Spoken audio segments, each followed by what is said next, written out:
이재명 대통령과 트럼프 미 대통령의 첫 만남, 한미 정상회담이 이제 한 8시간도 남지 않았습니다. 하지만 미국 측이 한때 회담 취소 가능성까지 거론하는 등 현지 상황은 썩 좋지 못한 것 같습니다. 이재명 대통령은 어떤 준비를 하고 갔을까요? 직접 들어보시죠. 강우식 비서실장도 미국에 가면서 협상에 난항을 겪고 있다. 국제 통상 그리고 외교 안보 산업들이 많이 바뀌었습니다. 지금은 과할 만큼 자국 중심적이어서 우리 역시도 대한민국 국익을 지키기 위해서 노력해야 하는데 과거보다 몇 배의 노력이 더 필요한 것 같습니다. 우리가 요구하는 바대로 다 들어주기 어려운 상황들이기 때문에 대한민국의 국익이 훼손되지 않도록 해야 되기 때문에 그런 점들이 어려운 것이죠. 그런 어려움조차도 이겨내고 대한민국의 국익을 지키고 더 나은 상황으로 만드는 게 제가 해야 될 일이라고 생각하고. 트럼프 대통령 같은 경우에 협상이 능하고 독특한 스타일인데 네. 거기에 대해서 어떤 준비를 하셨는지.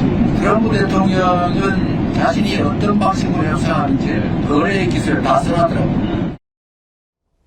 자, 이 어디로 튈지 모르는 트럼프를 상대하기 위해서 트럼프가 쓴 책, 거래의 기술을 다 읽고 또 먼저 일본 이시바 총리에게 조언도 듣고 이렇게 나름대로 준비를 많이 했다라고 이재명 대통령이 국민들을 좀 안심시키고 있는데, 최 의원님, 네. 지금 저희 워싱턴 특파원들 이 전해오는 분위기를 보면은 미국이 한때 정상회담을 취소하는 가능성까지 거론했다 그러고, 우리 정부 소식통도 불확실성이 크다, 정보 관계자도 분위기 좋지 않다, 쉽지 않은 정상회담 될 수 있다. 우리 지금 낙관할 수 있는 상황은 아닌 것 같습니다. 글쎄 현재 언론 보도를 보면 대체적으로 저렇게 나오는데, 그런데 이거 한번 생각해 보시죠. 자, 한미 관세 협상 타결 발표를 한 게 7월 31일입니다. 그렇죠? 그로부터 지금 26일이 지났고요. 근데 7월 31일에 발표할 때는 2주 내에 정상회담 한다고 그랬습니다. 그랬었죠. 그러면 한 8월 15일 정도까지 정상회담을 원래 했어야 되는 게 정상이에요. 자, 그렇게 되면 2주 내에 뭔가 그 정상회담에서 양국 정상이 타결 지을 얘기를 합의한다는 뜻이잖아요. 근데 지금 그로부터 또 한 열흘 이상이 지났어요. 근데 아직까지도 뭔가 합의가 안 됐다? 물론 그게 이제 뭐 트럼프 대통령의 어떤 협상 스타일의 일환일 수도 있겠고, 어찌 보면 우리 정부의 또 협상 역량 미달일 수도 있고, 전 이런 여러 가지 생각이 드는데, 어찌됐든 간에 이 정상회담이라는 것이요, 사전에 양측 간 실무자가 그 정확하게 합의를 하지 않은 상태에서 그 회담에 딱 임하게 되는 경우는 거의 없거든요. 예. 그래서 이번에는 만약에 언론 보도대로 정말 그 합의가 제대로 이루어지지 않은 상태에서 그 우리 시간으로 내일 그 새벽 1시 15분에 정상회담을 한다고 한다면, 네. 정말 어떤 일이 벌어질지 예측을 할 수가 없는 상황이 될 것이다. 저는 저희들의 경험으로 보면 아마 그렇지는 않을 것이다, 이렇게 판단하고 있습니다. 예, 알겠습니다. 오늘 정확한 내일 회담 시간이 정해졌습니다. 내일 새벽 1시 15분부터 이재명 대통령과 트럼프 미 대통령의 첫 만남, 한미 정상회담이 열립니다. 자, 그런데 그 전 분위기들을 저희가 좀 하나하나 짚어보는 겁니다. 이 장면도 네티즌 사이에서 좀 갑론을박이 있었던 사진이에요. 보시면 이게 이제 미국에 도착한 모습이거든요. 이재명 대통령을 맞이한 미국 관리가 누구냐면 국무부 부의전장이었습니다. 그런데 여기가 이제 미국 측에서 주로 서 있는 곳인데, 우리 외교부 장관과 주미 한국 대사 대리가 미국 쪽에 서서 이재명 대통령이 맞았어요. 그러니까 국무부 부의전장 정도만 나와 있었던 거죠.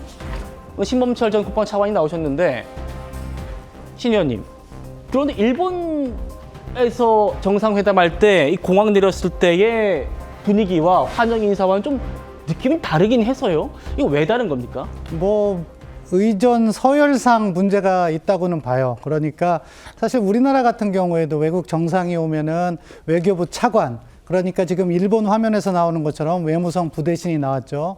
미국 같은 경우에는 오피스 오브 프로토콜 해서 의전장실, 국무부에 있는 의정장실에서 정상이 올 경우에 의전장이 나오는 경우가 더 많은 거로 알고 있는데, 특히 공식 방문의 경우는 이번과 같은 경우에는 에비게일 존스 부의전장이 나왔다는 거죠. 부의전장이 그렇기 나왔다는 때문에 사실은 충분한 예우를 받았느냐, 이렇게 질문을 받았을 때 그렇지 않다고 이야기할 수밖에 없습니다. 다만 여러 가지 정황을 봐야 돼요. 왜냐하면은 지금은 또 휴가 시즌이고 하기 때문에 의전장이 자리를 비웠을 수도 있고 그 가능성도 배제할 수 없고, 두 번째는 의전 과정에서 사실은 지금 한미 간의 협의 논의를 보면은 매끄럽지 못하거든요. 네. 그러니까 미국 측에서 의도적으로 격을 낮춤으로 해서 우리 측을 압박하는 방법일 수도 있는 것이고, 마지막에 다른 하나는 이 협조를 하는데, 사실은 국무부 의전장실은요, 누가 주로 담당하냐면은 미국에 있는 우리 한국 대사관에서 주로 담당을 해요. 그런데 예. 우리 대사를 일찍 우리가 송환을 했고,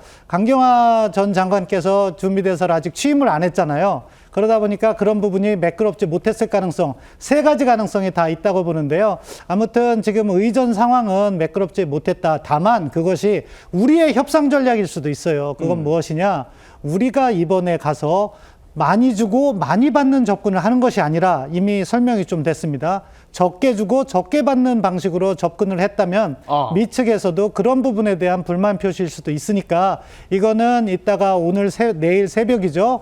정상회담 끝나고 전체적인 것과 함께 분석해야지 정확한 분석이 나온다, 이렇게 평가하고 싶습니다. 알겠습니다. 좀 보셨습니다만, 그리고 신 차관님 말씀 들었습니다만, 저 장면만으로는 뭐 우리가 홀대받았다라고 단정할 수는 없는 상황인 건 맞습니다. 다만 미국의 관리가 한 명 적게 나왔다라는 점은 팩트 같고요.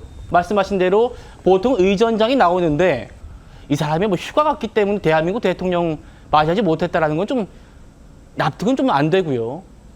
이게 미국의 압박일 수 있고, 또 그 압박을 우리 전략으로 활용하려는 우리 측의 또 의도일 수도 있다라는 분석까지 깊이 있게 들었습니다. 자, 그럼 이것도 보시죠.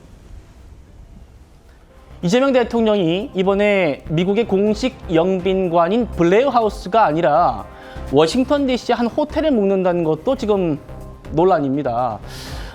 신 의원님, 이렇게 하는 이유가 또 국빈 방문이 아니기 때문에라는 얘기도 있던데, 그런데 문재인 전 대통령 같은 경우에는 이때는 국빈 방문 아니었는데도 블레어 하우스에서 묵지 않았습니까? 네, 전반적으로 보면요, 이번 한미 정상회담을 준비하는 과정에서 양측의 이견이 크다는 점을 알 수가 있었고, 그것이 사실 오늘 아침이죠. 이재명 대통령께서 기내에서 짧은 인터뷰를 했는데 그 과정에서 다 드러난 거죠.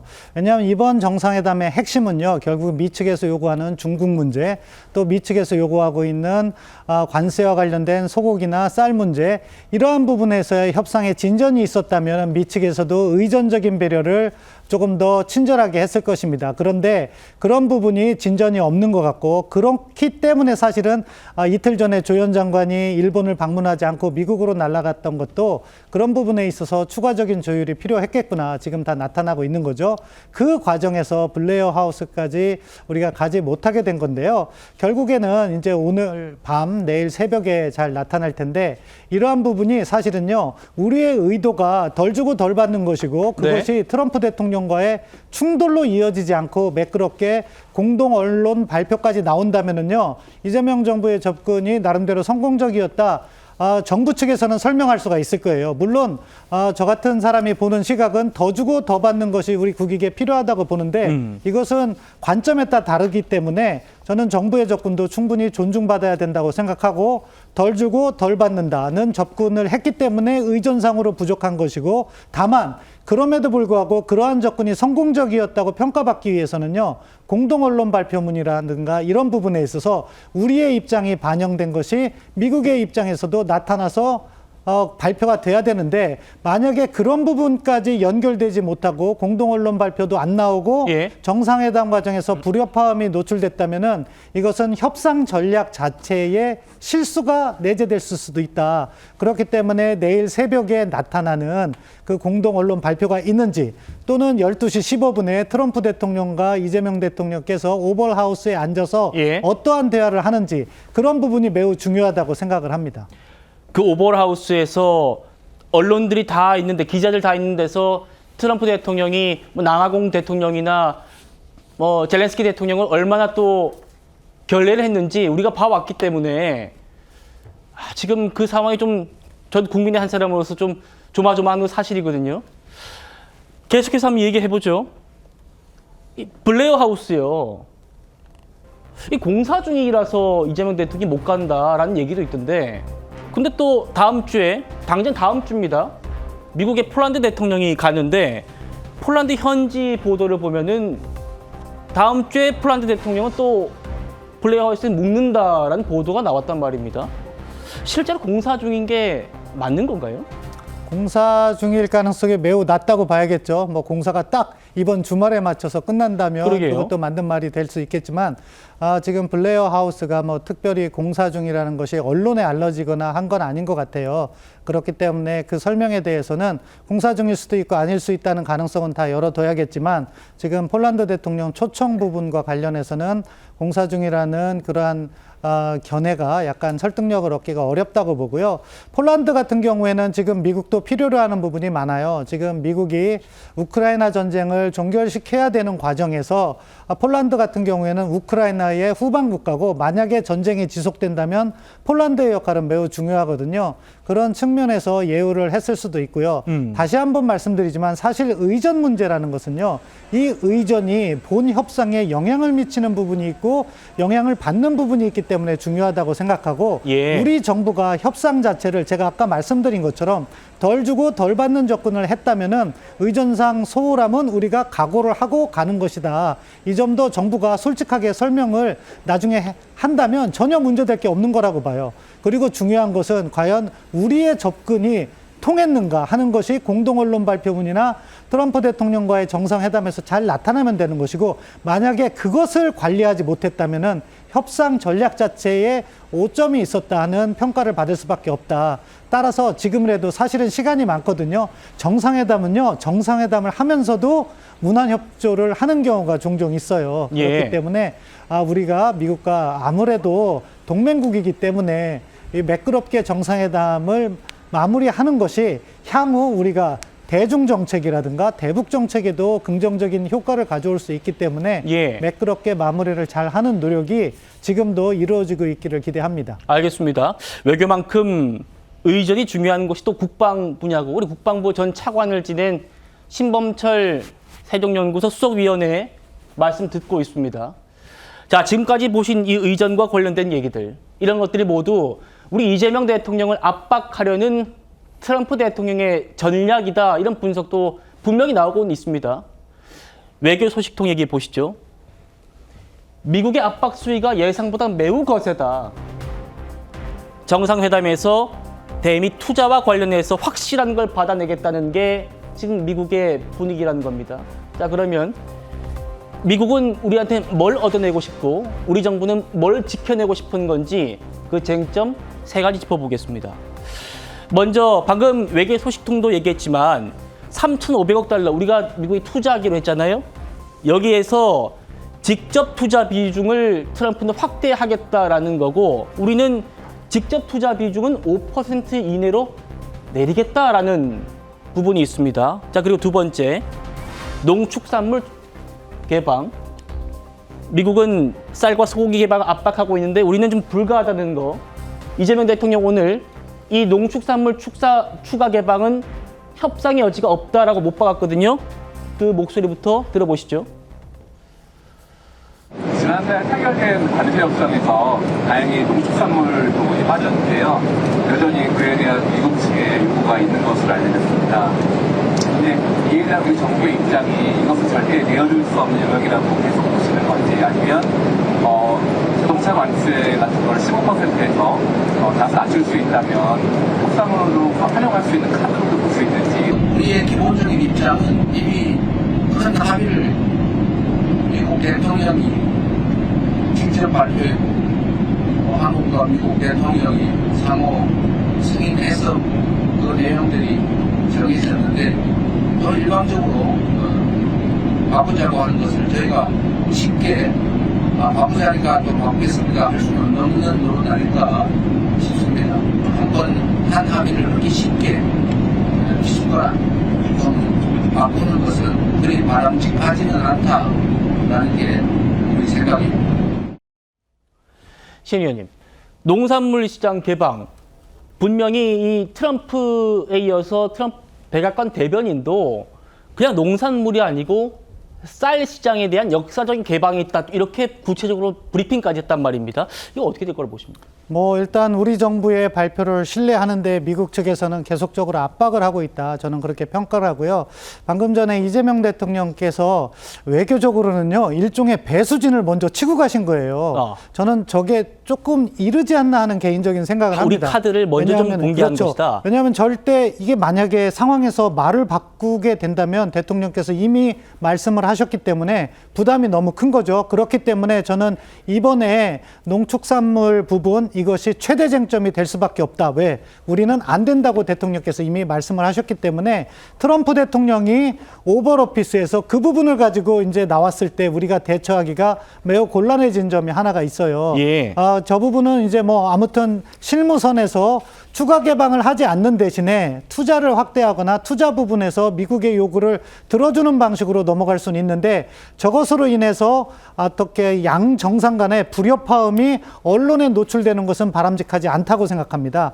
그런 부분을 조금 더 우리가 냉정하게 그리고 조금 세심하게 조율을 해나가야 된다고 생각합니다. 알겠습니다.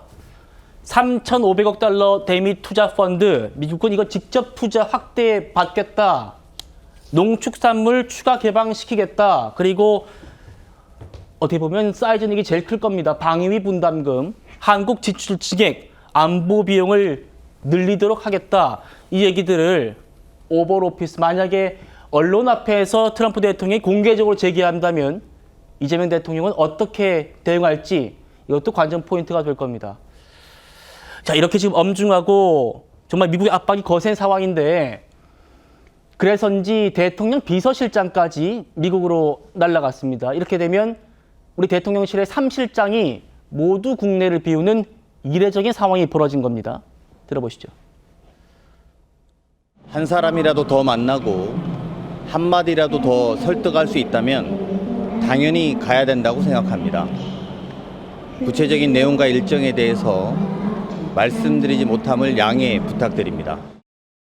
원전 외교에도 직접 나서실 생각이신가요? 아까 말씀드린 것처럼 구체적인 말씀을 더 드리기 어렵다는 것 갔다 와서 말씀드릴게요. 백악관 정상회담 참석 이외에도 다른 일정도 같이 동행하시는가요? 갔다 와서 말씀드릴게요. 지금 저희 유튜브 실시간 댓글에서도 한국이 텅 비었네라고 말씀을 주고 계세요. 신 의원님, 보통 이 대통령이 국외 순방을 가면 비서실장은 국내에 남아가지고 국내 상황을 좀 관리하는 게 관리 아니었습니까? 그런데 이번에 비서실장까지 가게 된 이유가 뭘까요? 그만큼 한미 간의 이견이 존재했고 그것을 그 갈등을 풀기 위해서 설명을 하셨어요. 강훈식 비서실장께서 총력전을 하고 있다. 저는 사실은 이례적인 상황이고 가서 사실은 짧은 기간에 뭐 비서실장을 만났는지도 모르겠지만 그 설득력을 발휘하기는 매우 부족하다고 생각해요. 그렇지만 정부 차원에서는 워낙 중요한 협상을 앞두고 있으니까 총력을 다하는 모습은 보여줄 필요가 있다는 측면도 평가를 하고 싶습니다. 다만 이제 이런 것들이 결국에는 성과로 이어져야 되는 부분이 있는데 그 성과로 이어지는 부분의 핵심과 관련해서 아까 쟁점 3개보다 화면에 나왔던 3개보다 더 중요한 것이요. 사실은 대통령께서 언급을 했는데 주한미군의 전략적 유연성 문제거든요. 그 부분까지 포함해서 저 3가지 미국 투자, 쌀 소고기 개방 그리고 방위비 분담금. 방위비 분담금은요 오히려 협상이 잘 될 가능성이 저는 있다고 봅니다. 아, 그렇군요. 왜냐하면 GDP 5% 수준으로는 우리가 감당할 수가 있어요. 이게 왜 감당이 가능하냐? 당장 내년에 하겠다는 게 아니라 10년 뒤까지 5%를 올리는 것이고 그렇군요. 그 5% 중에 3.5%는 직접 국방비 또 1.5%는 간접 국방비인데 인프라까지 포함해서 가능을 해요. 오히려 전략적 유연성 문제가 고민이 될 것이고 대미 투자를 미국은 직접 문서로서 확약받으려고 하는 그런 시도가 보이기 때문에 그런 부분이 우려되는 거죠. 이런 부분을 잘 조율해낸다면은 저는 뭐 3실장이 모두 미국을 가서 한국이 비었다? 그런 비판은 현실과는 좀 거리가 있는 것 같고 만약에 그것을 다 이루어지지 못하고 문제가 생긴다면 그러면은 뭐 이렇게 세면의 실장까지 갈 필요가 있었느냐 하는 비판을 받을 수밖에 없다 그렇게 생각합니다. 예, 정말 우리 정부가 올코트 프레싱이라고 하죠. 정말 전력을 다해가지고 성과를 내오기만 하면 뭐 지금 뭐 대통령이 나라를 며칠이나 비워도 그게 뭐 큰 대수겠습니까? 국민의 한 사람으로서 꼭 좋은 성과가 나오기를 기대하고요. 우리 재계도 총출동을 했습니다. 트럼프를 위한 깜짝 선물까지 준비를 했다고 하고 또 무려 1,500억 달러, 약 210조 원 규모의 자체 투자 계획도 발표할 거다. 이런 얘기들도 나오고 있습니다. 자, 그런데 윤준희 위원님, 예. 재계 쪽 얘기를 좀 들어봤어요. 그러니까 지금 우리 몇몇만 보십시오. 이재용, 최태원, 정의선, 구광모, 류진, 한국경제협회장까지 우리나라에서 정말 내로라는 재계 1, 2, 3, 4위 총수들이 모두가 아는 건데 이렇게 열심히 뛰고 있는데 정작 국내에서는 더 센 상법원을 통과됐죠. 노란봉투법 통과시키죠. 기업들이 이렇게 뛰는 것에 대해서 좀 뭔가 뒷말도 나오더라고요. 어떻게 보십니까? 그러니까 지금 사실상 대미 협상 과정에서 대한민국 정부보다도 더 앞서서 돈을 쓰고 투자하고 위험을 감수해야 되는 주체는 바로 우리나라 기업들입니다. 그리고 솔직하게 말씀드리면 미국 정부도 대한민국 정부보다도 사실 훨씬 더 기업들에게 러브콜을 보내고 있죠. 조선업에 대한 협력이라든지요, 아니 반도체, 자동차 투자 그런 부분에 있어서 과연 이렇게 기업들은 발빠르게 실탄까지 쏟아내면서 움직이고 있는데 오늘 노란봉투법이 어제 통과되고 나서요 참 기이한 현상이 벌어졌습니다. 주식시장에서요 로봇주가 급등했어요. 이게 정말 현실입니다. 그러니까 노란봉투법이 통과가 돼서 합창업체 노동자들을 고용하는 것이 어렵다. 그러면 어떻게 되느냐? 기업이 그러면 노란봉투 잘 지킨다? 그게 아니라 점점 더 자동화에 의존하게 된다는 거예요. 이게 바로 역설적인 결과입니다. 그런 것처럼 기업들은 지금 이미 엄청나게 많은 규제와 반기업 정수 때문에 힘들어하고 있는데 여기에 대미 협상인까지 끌려다니고 있는데 정작 지금 이재명 정부와 민주당은 전혀 당근을 내놓지 않고 있어요. 이러한 부분에 대해서는 다소 좀 무책임하다는 비판을 피하기가 어려울 것 같습니다. 알겠습니다. 어쨌든 우리 정부는 뭐 기업들까지 이렇게 총력전을 벌이고 있는데 트럼프는 회담 전날까지 골프를 쳤다고 합니다. 신 의원님, 이것도 트럼프의 뭐 협상의 기술일까요? 트럼프 대통령의 협상의 기술의 일부입니다. 왜냐하면 자기는 여유를 보내면서 여유롭게 협상에 임하는 모습을 보임으로 해서 상대를 압박하는 기술일 수도 있는데 아마 그렇지만 우리 정부를 대상으로 해서 일부러 골프 치면서까지 협상에 활용하려고 하는 건 아니고요. 그냥 골프를 좋아하는 것 같아요. 그래서 골프를 한 것 같고 예. 그럼에도 불구하고 이제 내일 새벽에 있을 정상회담에서는 상당히 강도 높은 압박이 들어올 것을 우리가 예상을 해야 됩니다. 왜냐하면은 트럼프 대통령이 자기가 승리했다는 걸 보여줄 수 있는 소고기 협상이라든가 이런 부분에서 우리가 사실은 노라고 이야기를 할 거기 때문에 그 노에 대해서 트럼프 대통령이 보여주는 반응이 중요하고 지금부터 이재명 대통령께서는 트럼프 대통령의 매우 공격적인 질문에 대해서 어떻게 답할 것인가를 준비를 해놔야지 정상회담이 파국으로 이루어지지 않을 것이다. 그런 부분도 유의해야 된다고 생각합니다. 알겠습니다. 이번 정상회담 이재명 대통령과 트럼프 대통령의 첫 만남이라는 의미도 있지만 이 두 사람의 오늘 만남이 앞으로 우리 대한민국의 미래에 정말 큰 영향을 미칠 거기 때문에 저희 TV조선도 내일 새벽 1시 15분부터 이 두 사람의 한미 정상회담 생중계해 드립니다.